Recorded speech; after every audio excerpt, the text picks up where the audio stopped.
Hello students, स्वागत है आपका हिंदी सारथी यूट्यूब चैनल में। पिछले वीडियो में मैंने आपको संगतकार कविता की आधी व्याख्या करा दी थी, तो चलिए करते हैं उस संगतकार कविता की आगे की व्याख्या। जैसे समेटता हो मुख्य गायक का पीछे छूटा हुआ सामान, जैसे उसे याद दिलाता हो उसका बचपन। और संगतकार की क्या विशेषता है कि जिस तरह से हमारा कोई सामान पीछे छूट जाता है, तो संगतकार इसी तरह से जो है मुख्य गायक का साथ देता है, यानी कि आवाज के माध्यम से वह संगतकार का साथ देता है। अपनी आवाज को अधिक ऊंचा भी नहीं करता है, लेकिन जहां उसको आवश्यकता होती है वो जो संगतकार है मुख्य गायक की आवाज से अपनी आवाज को मिलाता हुआ कि उसकी आवाज जो है वो कम ना पड़े, धीमी ना पड़े और उसकी जो है जगहसाई ना हो मुख्य गायक के। तो इसलिए जिस तरह हमारा कोई सामान पीछे छूट जाता है, इसी तरह से धीमी धीमी आवाज में संगतकार पीछे से अपनी आवाज के द्वारा, अपने स्वर के द्वारा वो गीत को गुनगुनाता रहता है। जब वह नौसिखिया था, तार सप्तक में जब बैठने लगता है उसका गला। नौसिखिया का अर्थ होता है स्टूडेंट जिसने अभी अभी कोई भी काम सीखना शुरू किया हो।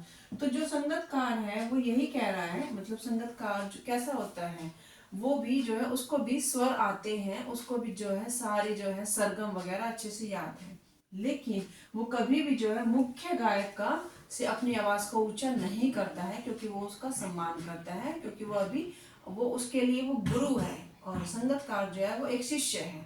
तो इसलिए जो है वह अभी नौसिखिया था, तार सप्तक में जब बैठने लगता है उसका गला।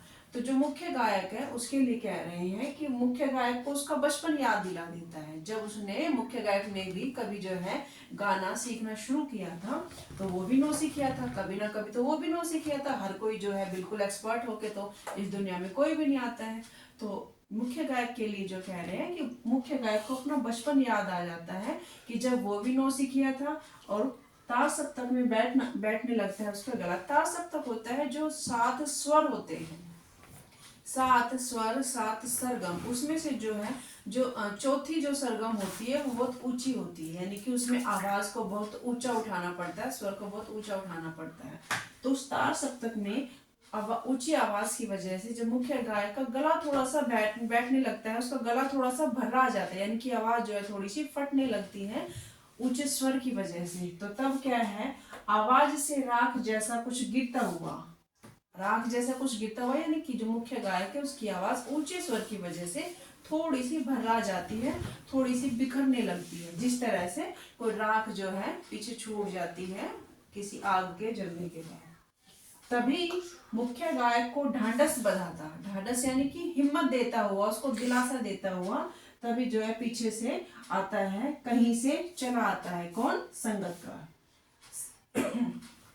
संगतकार का स्वर कभी कभी वह यूं ही दे देता है उसका साथ, और कभी कभी तो मुख्य गायक मतलब उसका गला जो है ठीक ठाक है। कभी यहाँ पर जो है लेखक यही बताने का प्रयास कर रहा है कि संगतकार हर परिस्थिति में मुख्य गायक का साथ देता है। जब तार सप्तक में ऊंचे स्वर की वजह से जब उसका गला बैठने लगता है और आवाज थोड़ी सी स्वर जो है बिखरने लगते हैं, तब भी कहीं से जो है मुख्य गायक आता है, उसको हिम्मत देता हुआ अपनी आवाज उसकी आवाज के साथ मिलाता है। कभी तो ऐसे होता है, लेकिन कभी कभी ऐसे ही, यानी कि मुख्य जो गायक है वो ठीक गा रहा है, उसके स्वर जो है ठीक लग रहे हैं, लेकिन फिर भी बीच बीच में उसकी आवाज से अपनी आवाज मिलाते हुए, उसके सुर से अपने सुर को मिलाते हुए ऐसे ही बीच बीच में उसका साथ दे देता है, यह बतलाने के लिए कि वह अकेला नहीं है। यानी कि मुख्य गायक को यह बतलाने के लिए, यह जताने के लिए, जताना नहीं, उसको ये बीच बीच में याद दिलाने के लिए कि संगतकार उसके साथ है, मैं आपके साथ हूँ, आपको घबराने की आवश्यकता नहीं है। अगर आपकी आवाज कहीं भी जो है मंद पड़ेगी, कहीं भी आपकी आवाज जो है आपका गला बैठेगा, तो मैं आपका साथ देने के लिए आपके साथ हूँ। और यह है कि फिर से गाया जा सकता है गाया जा चुका राग, यानी कि संगतकार ये भी यहाँ पर मुख्य गायक को बताने का प्रयास कर रहा है कि कभी कभी ऐसे राग को भी दोबारा गा सकते हैं जो पहले ही गाया जा चुका है, यानी कि उसको रिपीट करते हैं। आप लोगों ने भी गाने में देखा होगा कि कई बार जो एक सरगम को दो दो तीन तीन बार ऐसे ही रिपीट कर दिया जाता है, वो पाठकों श्रोताओं को भी अच्छा लगता है और थोड़ा सा उसी एक तरह से वहां पर रिवीजन करने के लिए, रिवीजन यानी कि जो स्वर है, जो सुर है, गाने के जो सुर है उनको फिर से दोहराने के लिए उस राग को दोबारा से गा देते हैं। और उसकी आवाज में जो हिचक साफ सुनाई देती है। और जब उसका साथ देता है संगतकार, मुख्य गायक का साथ देता है, कभी बीच में, कभी अंतरे में, कभी मुखड़े में, तो उसकी जो आवाज है उसमें कहीं ना कहीं एक हिचक होती है।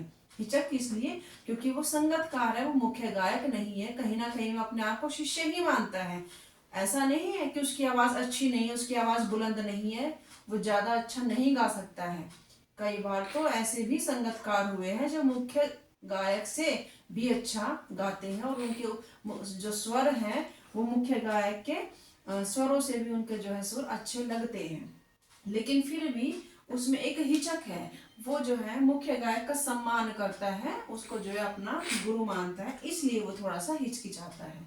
यानी कि तेज स्वर में, ऊंचे स्वर में वो नहीं गाता है, थोड़ी सी दबी सी आवाज में, सिर्फ साथ देने के लिए कि कहीं ना कहीं अगर मुख्य गायक को कोई परेशानी आती है, गला अवरुद्ध होता है, कोई रुकावट आती है, तो मैं आपके साथ हूँ। यह अपने स्वर को ऊंचा न उठाने की जो कोशिश है उसे विफलता नहीं, उसकी मनुष्यता समझा जाना चाहिए। और जो ये संगतकार है ये कभी भी अपनी आवाज को मुख्य गायक की आवाज से ऊंचा नहीं उठाते हैं। ऐसा नहीं है कि उनमें ये कमी है या फिर उनको जो है उनसे ऊंचा स्वर लगता नहीं है, ये उनकी विफलता नहीं है। एक तरह से उनकी मनुष्यता है कि वो जो है संगतकार का जो है सम्मान करते हैं और संगतकार की जो है पहचान लोगों के, श्रोताओं के मन में दिलाना चाहते हैं।